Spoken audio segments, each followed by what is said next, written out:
नमस्कार, मैं हूं संदीप चौधरी। आज सबसे बड़ा सवाल में हम बात करेंगे मजदूरों की। मैं लगातार मजदूरों की बात कर रहा हूं, लेकिन आज बात करना और जरूरी हो जाता है। और जरूरी क्यों? क्योंकि 20 मजदूर वो अपने घर निकल पड़े। ना बस मिली, ट्रेन में जगह नहीं मिली, लाचारी बेबसी का आलम, ये वो पैदल ही पैदल अपने घर की तरफ निकल लिए। महाराष्ट्र में ये काम करते थे, मध्य प्रदेश के रहने वाले थे। 20 में से 16 की मालगाड़ी के नीचे आकर कटकर मौत हो गई। ये हमारी व्यवस्था है।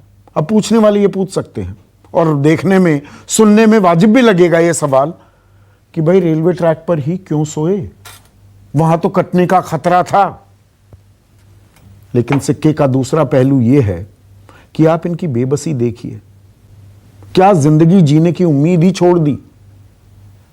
क्या इतने परेशान थे, इतने बेबस थे, घर जाना चाहते थे कि ये भी नहीं सोच पाए कि अगर पटरी पर बैठेंगे या वहां पर झपकी लग गई, नींद आ गई, तो जान भी जा सकती है।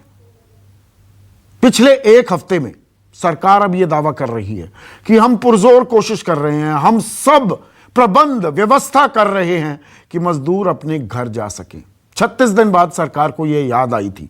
उसके बाद बहुत नौटंकी हुई, बहुत नाटक, बहुत राजनीति हुई। उस पर मैं डिबेट पहले भी कर चुका हूं कि भाई 85% हम दे रहे हैं, व्यय कर रहे हैं। केंद्र सरकार का दावा था 15% स्टेट्स को देना है।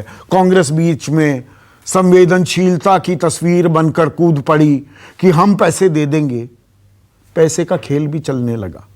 पिछले एक हफ्ते में 230 ट्रेनों के जरिए लगभग 2.5 लाख मजदूर अपने घर पहुंच पाए हैं। और देश में मजदूर कितने हैं? लगभग 52 करोड़। उनमें से अनऑर्गेनाइज सेक्टर में कितने हैं? उसके 94%, यानी कि 47 से 48 करोड़। इनमें से कितने अपने घर जाना चाहते हैं? इसका एक सहज अंदाजा आप लगा सकते हैं। 28 लाख मजदूर तो सिर्फ बिहार के हैं, जिन्होंने बाकायदा खुद को रजिस्टर कराया है अलग अलग राज्यों में जहां पर वो हैं। वो महाराष्ट्र हो, गुजरात हो, कर्नाटक हो, केरला हो, राजस्थान हो, कि हम अपने घर जाना चाहते हैं। सिर्फ बिहार के 28 लाख मजदूर ऐसे हैं। अभी सिर्फ 2.5 लाख मजदूर अपने घर पहुंच पाए हैं। अब वो क्यों जा रहे हैं?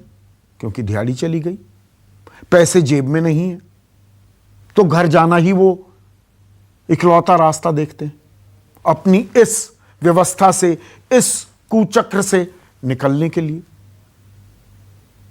तो उन्हें पैसे क्यों नहीं दिए जा रहे? सरकार कह रही है दिए जा रहे हैं, तो पैसे भी मिल रहे हैं, दिहाड़ी नहीं जा रही है, कोई दिक्कत नहीं है, खाद्य सुरक्षा आपको दी जा रही है, तो ये मजदूर जा क्यों रहे हैं? इस सवाल पर कोई बात करने को तैयार नहीं है, पर राजनीति जरूर हावी होती है। देखिए इसकी वानगी देखिए। पैसे की जरूरत आज है, माइग्रेंट्स को पैसा आज देना है, सपोर्ट आज देना है, गरीब लोगों को आज पैसा देना है, और जो स्मॉल एंड मीडियम इंडस्ट्रीज हैं उनको आज मदद करनी है। कल नहीं, परसों नहीं, आज। क्योंकि अगर हमने आज नहीं मदद की तो जो जॉब लॉसेस हो रही है वो सुनामी बन जाएंगे। सबसे ज्यादा जो हमें दुखी इस बीमारी के दौरान नजर आ रहे हैं, तो वो जो गरीब मजदूर लोग वो नजर आ रहे हैं, जो अपनी रोटी रोजी के लिए अपने प्रदेशों को छोड़कर तो दूसरे प्रदेशों में गए हुए थे। केंद्र व राज्य सरकारों की खासकर गरीब व मजदूर विरोधी तथा पूंजीवादी समर्थक रवैये से तंग आकर वे मजबूर होकर अपने अपने प्रदेशों में जैसे तैसे करके 1,70,000 करोड़ का पैकेज पहले दिया जा चुका है। जिन लोगों के पास राशन कार्ड नहीं है उनको भी खाद्यान्न सुनिश्चित किया जा रहा है। इतना ही नहीं, यदि आप देखें तो 3 महीने के लिए उज्ज्वला सिलेंडर भी मुफ्त में देने का विचार चल रहा है, विचार कर दिया गया है। राज्य सरकारें अपने अपने प्रवासी मजदूरों को लाने के लिए बात कर रही हैं। अंतर्राष्ट्रीय एजेंसियों ने जिस प्रकार से कार्य किया है, ये सब चीज़ें यदि उन्होंने पढ़ ली होती तो उन्हें ज़्यादा समझ में आता, परंतु दूसरी चीज़ की ओर उनका ध्यान नहीं जा रहा है। तो आपने सुधांशु त्रिवेदी प्रवक्ता हैं, मुखर प्रवक्ता हैं, राज्यसभा सांसद हैं बीजेपी के, वो कह रहे हैं सब कुछ तो दिया है। तो सब कुछ दिया है तो ये तो औरंगाबाद की घटना का ही मैंने जिक्र किया। आज की 2 तस्वीरें और आपको दिखाता हूं। अमरोहा उत्तर प्रदेश का इलाका है अमरोहा। यहां पर मजदूर देखिए सड़क पर आंदोलित हो गए, पुलिस से 2-4 करने को तैयार हो गए। कठुआ जम्मू के नजदीक का इलाका है, वहां पर मजदूरों का हाल देखिए। अगर इन्हें दिहाड़ी मिल रही है, अगर इनके खाते में पैसा जा रहा है, अगर इन्हें राशन मिल रहा है, तो ये सड़कों पर आने को मजबूर क्यों हो रहे हैं ये मजदूर? ऐसे में आज का सबसे बड़ा सवाल, और मजदूरों का फ्री का टिकट काट दिया, समझिए इस सवाल। और मजदूर का दर्द सिर्फ भाषणों में ही सुनाई देगा क्या? चर्चा में मेरे साथ बीजेपी के राष्ट्रीय प्रवक्ता और कई मंत्रालय ये संभाल चुके हैं, देश के सबसे युवा कैबिनेट मंत्री रह चुके हैं शाहनवाज हुसैन, कांग्रेस की राष्ट्रीय प्रवक्ता सुप्रिया श्रीनेत, सीपीआई के मुख्य प्रवक्ता उनके राष्ट्रीय सचिव अतुल कुमार अंजान, और जेडीयू अहम घटक है मोदी सरकार की, और बिहार में इनकी खुद की सरकार है, उनके मुख्य प्रवक्ता राजीव रंजन मेरे साथ जुड़ चुके हैं। तो मैं शुरुआत औरंगाबाद से ही करूंगा। शाहनवाज हुसैन, फ्री का टिकट कट गया, ये बड़ी लड़ाई चली ना, बड़ी राजनीति हुई, फ्री में दिया जा रहा है, नहीं दिया जा रहा है, 85% हम दे रहे हैं, 15% कोई और दे रहा है, उसमें हिंदू मुसलमान भी खोज लिया गया। आज मैंने देखे कई चैनल्स, उसमें हिंदू मुसलमान भी खोजा जा रहा है गुजरात में। अरे मजदूरों का दर्द समझेगा कोई, या उसमें भी हिंदू मुसलमान और फ्री के हमने टिकट बांट दिए, इस बात की ही ताली बजेंगी? नहीं, पहले तो जो मजदूर जिनकी एक आज हम कहेंगे कि वो लोग जिस तरह से अपने घर जा रहे थे महाराष्ट्र में, दिक्कत में थे और पैदल ही निकल गए, और उसके बाद वो पटरी पर सो गए, वहां बैठे, और जिस तरह हादसा हुआ ये बहुत दुखद है। इसके हम सबको, पूरे देश के लोगों को दुख है। देखिए, कोरोना एक बहुत बड़ा संकट है। इसको देखते हुए कहा गया कि लॉकडाउन करना है, जो जहां है वहां रुके, और इसी को ध्यान में रखते हुए, ये कोविड-19 के खतरे को ध्यान में रखते हुए लॉकडाउन किया गया। लॉकडाउन कोई अच्छी स्थिति नहीं है, उसमें बहुत दुश्वारी होती है।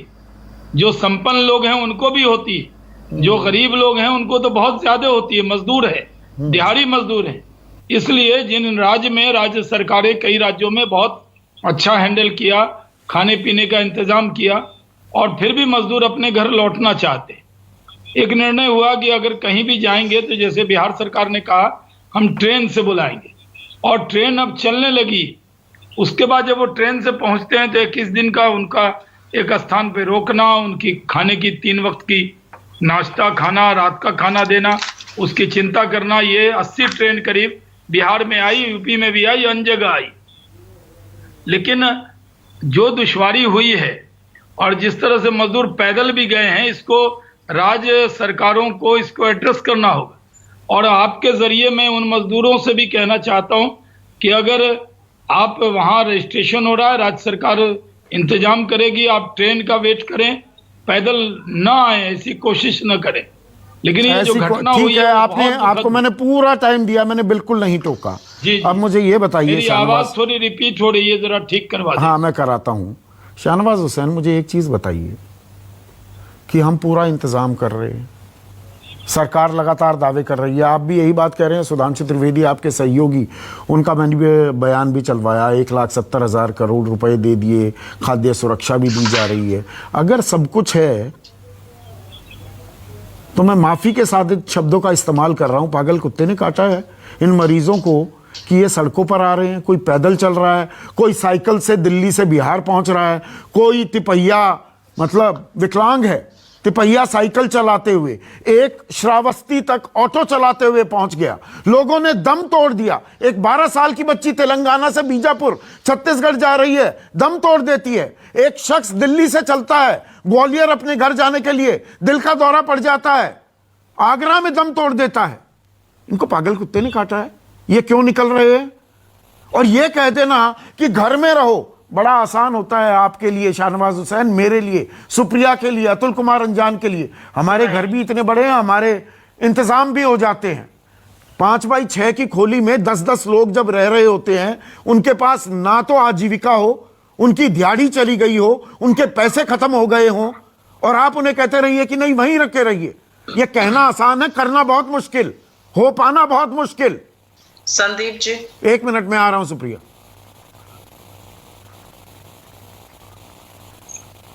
नहीं, ये संदीप जी, ये बात सही है कि कहना आसान है, रहना बहुत मुश्किल है।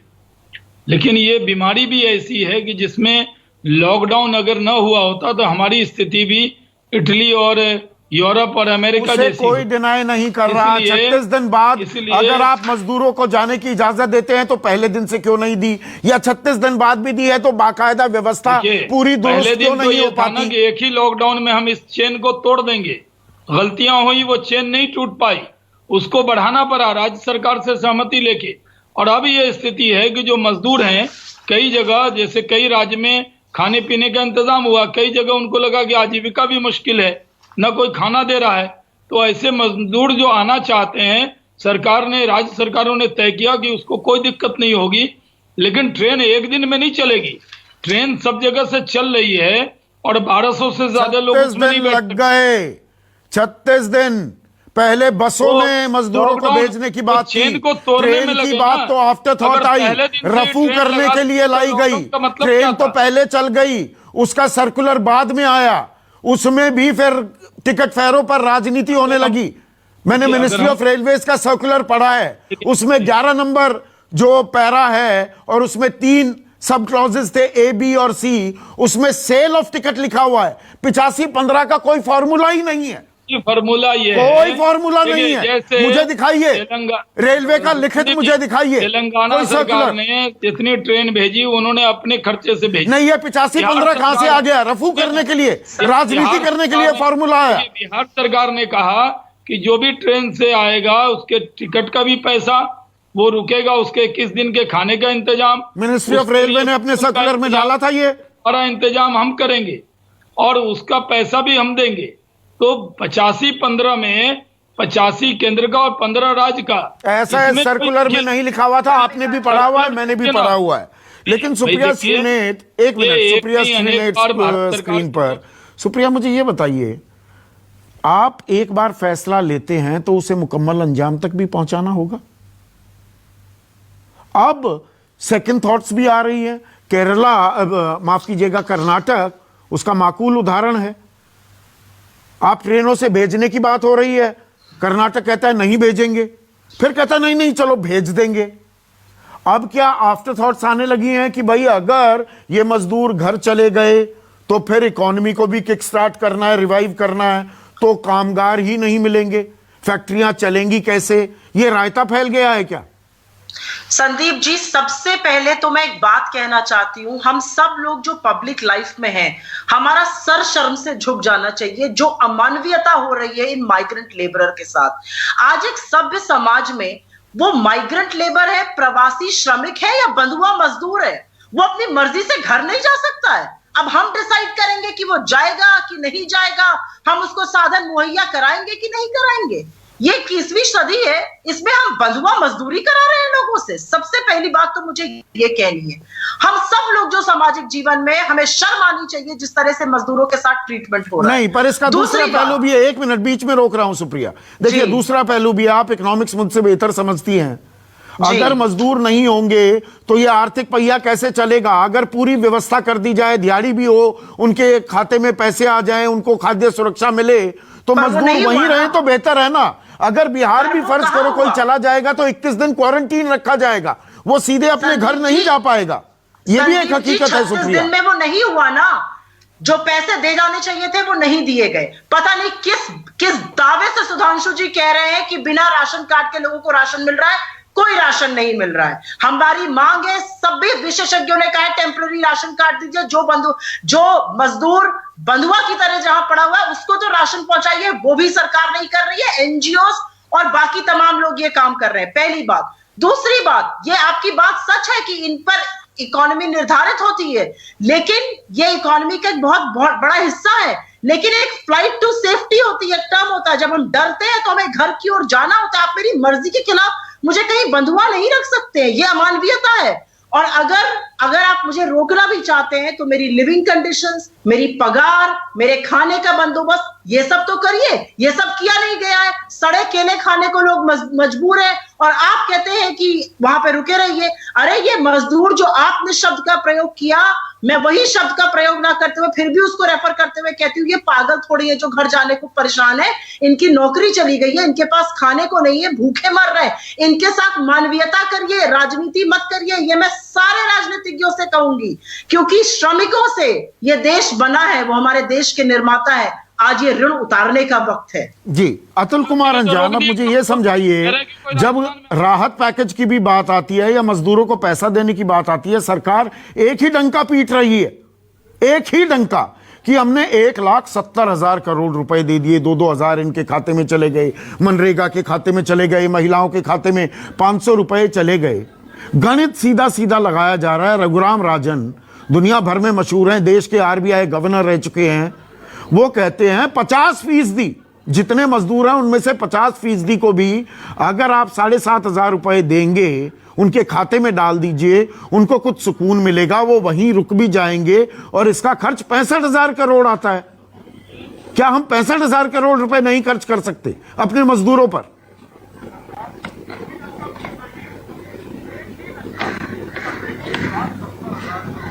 उसके दावों पर संदीप चौधरी जी, जनवरी फरवरी में कुछ कह रहे थे इकोनॉमिक पैकेज आ रहा है, 1,70,000 उसी में। जनवरी फरवरी में कुछ कह रहे थे इकोनॉमिक पैकेज आ रहा है, 1,70,000 उसी में जोड़ दिया गया। ये झूठ का पूरा फरेब है। हर एक के जिम में 500 रुपया, हर एक के जिम में हर महीने, किसानों के जिम में 2,000 आ रहा है, 4,000 आ रहा है। क्या है भाई? अगर इतना सारा आ गया है और ये रोशनी हो रही है, ये दीपक सरकार का जल रहा है, तो ये रोशनी के साथ ये धुआं क्यों उठ रहा है? ये चिराग कहां लुप्त हो गए? ये क्यों चल करके ग्वालियर पहुंचने वाला वो श्रमिक आगरा पहुंचते समंदर के किनारे से जब बिल्कुल किनारा पहुंच गया तो किनारे पर आकर डूब कर क्यों मर गया? ये लोग किनारे पर डूब रहे हैं, ये देखिए। सरकार खामोश है। वो कैसे हैं? जो लोग पटरियों पर सो गए, उनको इस बात का भी जिंदगी एकदम आवारा बना दी गई। इसकी कोई जिंदगी की कोई गारंटी नहीं रही। सिर्फ 4 बार आपने देश के नाम संदेश दे दिया, 5वीं दफा देने में क्या परेशानी थी? क्यों गायब हो गए? देश के अंदर मैं सही कह रहा हूं कि गांव के लोग, सिर्फ यही 52 करोड़ नहीं है, खेतिहर मजदूर, छोटे मझोले सीमांत किसान, क्या हाल है उनका? 1 बीघा, 2 बीघा, आधा बीघा, 3 बीघा वाले, उनका गेहूं कोई खरीद नहीं रहा। और इस बीच में प्रकृति ने भी कोई कम कमाल नहीं किया। पूरे के पूरे उत्तर प्रदेश, पूर्वी उत्तर प्रदेश, मध्य प्रदेश, राजस्थान का इलाका और बिहार का इलाका और झारखंड में 11 लाख एकड़ जो मक्का तैयार थी, मकई जिसको कहते हैं, जो खाने का मुख्य साधन है, वो पानी में तबाह और बर्बाद हो गई। जो लेट गेहूं पैदा कर रहे थे, पानी में पड़ गई और वो उसके सारे दाने काले हो गई। कोई खरीदने वाला एमएसपी पर नहीं है। सारी की सारी सब्जियां पड़ी हुई हैं, बैंगन, भंटा सब पड़े हुए हैं खेतों में, सब सड़ रहे हैं। स्थिति ये है, किसान तो तबाह, छोटा मझोला, और खेत मजदूर कौन को आसरा देगा? और श्रमिक, आप क्या कह रहे हैं? ऐसा हाहाकार मेरे ख्याल से 1918 में जब प्लेग हुआ था तब भी नहीं हुआ था, और 1942-43 में जब बंगाल में अकाल पड़ा था तब भी नहीं था। इसका मुख्य कारण यह है, एक बात आप देखिए, बांग्लादेश से सीखिए। बांग्लादेश की प्रधानमंत्री ने 5 दिन पहले ही ऐलान किया कि हम लॉकडाउन करेंगे। सबसे कहा कि आप वापस जाइए अपने घरों में, अपना राशन कार्ड बनवा लीजिए, अपनी दवाइयां ले लीजिए, अपना सारा इंतजाम कर लीजिए। यहां एक झटके में रातों रात ऐलान करके लोग तो किन ये कर्तव्य व्यवस्था विमूढ़ तैयार हो नहीं गए। की गई। राजीव रंजन को स्क्रीन पर लाइए। राजीव रंजन, ऐसे में अब यहां पर अतुल कुमार अंजान कह रहे हैं कि मजदूरों से मुखातिब क्यों नहीं होते, प्रधानमंत्री उनसे सीधे बात क्यों नहीं करते, मन की बहुत बात करते हैं। ये जो मजदूरों का दर्द है, ये सिर्फ भाषणों में सुनाई देगा क्या? ये जमीन पर भी उतरेगा क्या, कि नहीं उतरेगा, या नहीं उतरना चाहिए? देखिए, मुझे ऐसा लगता है, जब मैं कांग्रेस के नेताओं को सुनता हूँ इस पूरे मुश्किल वक्त में, जब उनकी बातें मैं सुनता हूं तो मुझे हैरत होती है। देश में सबसे ज्यादा पलायन के लिए रेट इक्वलाइजेशन पॉलिसी जवाबदेह है। 1953 में उस समय के वित्त मंत्री टीटीके कृष्णमाचारी कांग्रेस के वित्त मंत्री थे, और 1993 में ये समाप्त किया गया, इस पॉलिसी को रिवोक किया गया। लेकिन इस बीच पूरे हिंदुस्तान में दो तरह की अर्थव्यवस्थाएं खड़ी हो गई। एक तरफ फैक्ट्री वहां लगने लगे, दूसरी तरफ बिहार, उत्तर प्रदेश। राजीव रंजन, अब आप क्या बीजेपी की तरह क्या लाइन ले रहे हैं कि कांग्रेस इस चीज के लिए जिम्मेदार है? अरे भाई, आपकी सरकार है, डबल इंजन सरकार है। बिहार की बात कर लूं तो अपनी जिम्मेदारी की बात कीजिए ना। ये घूम फिर के मुझे इतिहास मत पढ़ाइए। माफ कीजिए, मैं अभी इतिहास पढ़ने के मूड में नहीं हूं।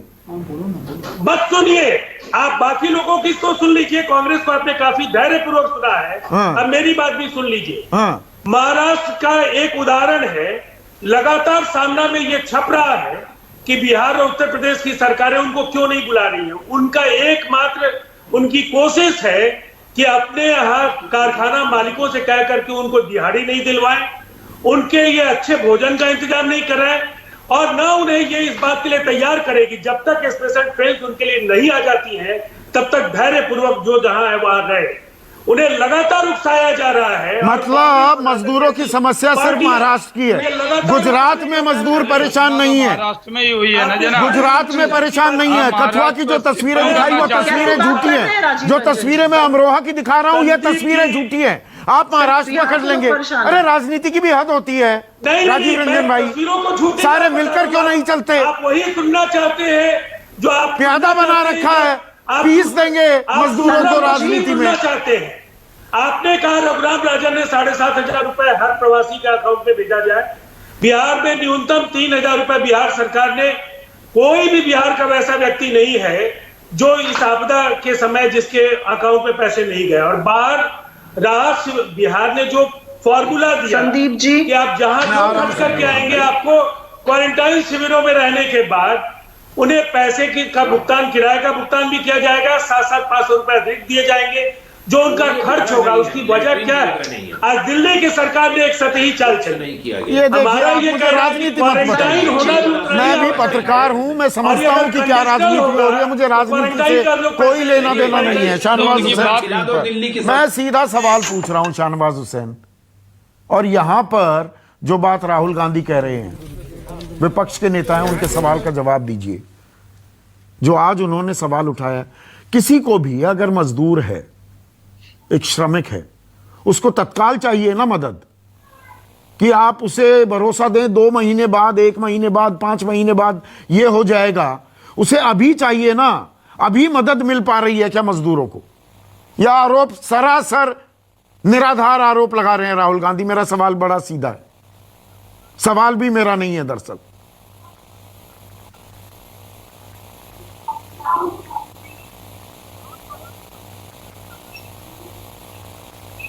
संदीप जी हमसे, हाँ आपसे है शाहनवाज भाई जी।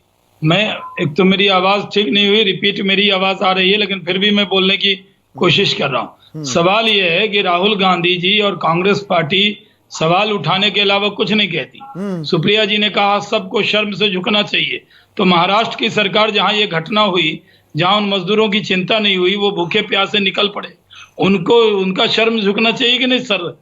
उनको शर्म से, क्योंकि दिक्कत यह है कि सबसे ज्यादा दिक्कत वहां है।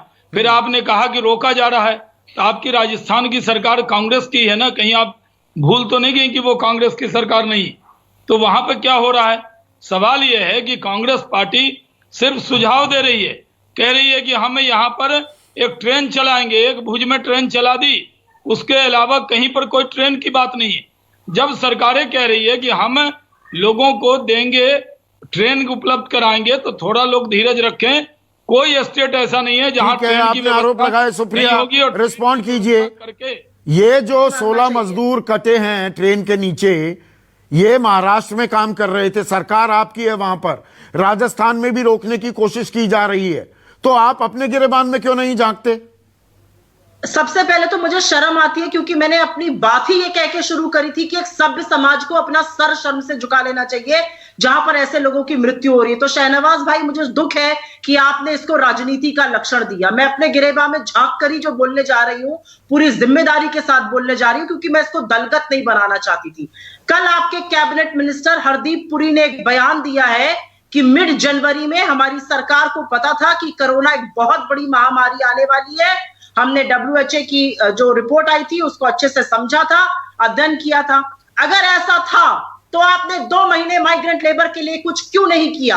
आपने क्यों नहीं उनके प्रवास के बाद घर लाने की कोशिश करी? आपने क्यों नहीं उद्योगों को बचाने का काम किया? आप राजनीति की बात आज कर रहे हैं। आपको मिड जनवरी में पता था, आप ट्रंप इवेंट कर रहे थे। क्या बात आप करते हैं? और दूसरी मैं एक बात कहना चाहती हूँ, ये कॉन्स्पिरेसी थ्योरीज बिल्कुल बंद कर देनी चाहिए। रघुराम राजन जी ने जो बात कही थी, जो और राहुल गांधी जी ने कही है, सिर्फ मजदूरों को नहीं, हिंदुस्तान में 26 करोड़ परिवार हैं, उनमें से आधे परिवारों को, 13 करोड़ परिवारों को भी अगर हम पैसा देंगे तो सिर्फ 65,000 करोड़ रुपए होगा। वो पैसा हमें देना ही चाहिए, बिल्कुल देना चाहिए। उसको देने से आप ठीक है, एक मिनट, अतुल कुमार अंजान, तो हम भाषणबाजी ही करते रहेंगे? भाषणों में हर राजनीतिक दल, हर राजनेता का बड़ा दर्द झलकता है मजदूरों को लेकर।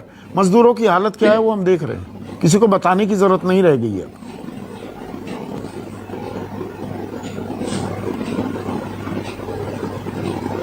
देखिए, हम तो उस पार्टी के हैं संदीप जी जो मजदूर और किसान की बात करते हैं, चलिए उसकी छोड़ें। लेकिन क्या हाल है गुजरात का?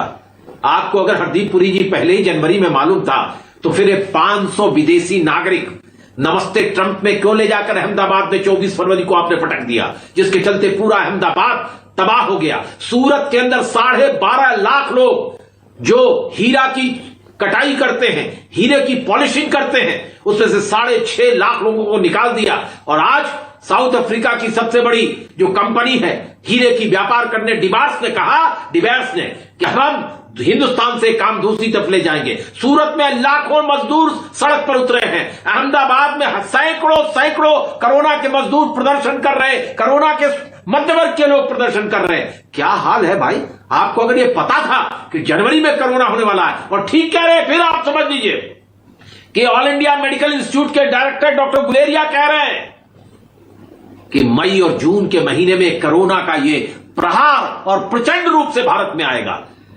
एक अलग अवसाद की स्थिति में फिर आपने ये क्यों किया कि 2100 रुपया हमारा महीने का नुकसान हो रहा है, 2100 करोड़ रुपया का कर्नाटक का प्रतिदिन का, और आपने दारू की दुकानें खोल दी। आत्मा को परमात्मा में मिला दो, या तो रेल की पटरियों पर मर जाओ या पी कर मर जाओ। लंबी लाइनें लगा करके ये क्या है? देश के अंदर राजस्व सही जगह फोकस नहीं हो पाई है क्या? मजदूर जो है वो देश की नींव है, वही बुलंद करते हैं। और 52 करोड़ हैं, 52 करोड़ छोटा मोटा अमाउंट नहीं है। उनके बारे में क्या हम सिर्फ जुबानी जमा खर्च करेंगे, या उनकी जो परेशानियां हैं उनको सही मायने में टैकल करेंगे? इस पर हमें सोचना चाहिए। आज के लिए बस इतना ही। नमस्कार।